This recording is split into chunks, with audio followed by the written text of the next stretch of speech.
Աստված ուզում է քեզ ասել, որ նա տեսնում է քեզ։ Նույնիսկ այն ժամանակ, երբ քեզ թվում է, թե ուրիշ ոչ ոք քեզ չի տեսնում, դու երբեք անտեսված չես Աստծո կողմից։ Նրա աչքերում դու ամեն ինչ ես։ Նա տեսնում է քեզ, երբ դու մենակ լացում ես քո սենյակում։ Նա տեսնում է այն բարի գործերը, որ արել ես, բայց ուրիշ ոչ ոք չի տեսել։ Նա տեսնում է, երբ դու շարունակում ես առաջ գնալ, նույնիսկ երբ այլևս ցանկություն չունես։ Աստվածաշնչում կա մի կին, անունը Հագար։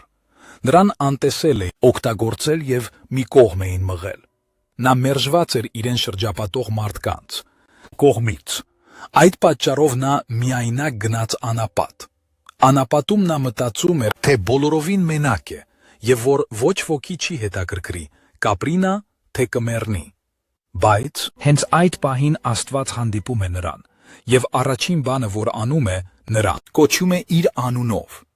Աստված ասում է նրան, որ տեսնում է նրա ցավը, որ ամեն ինչ տեսել է, և որ իր համար ծրագրեր ունի։ Այդ ժամանակ Հագարը հասկանում է, որ Աստված ամբողջ ընթացքում տեսել է իրեն, և նա Աստծուն անվանում է տեսնող Աստված։ Եվ նույն այդ Աստվածը տեսնում է նաև քեզ։ Ամեն։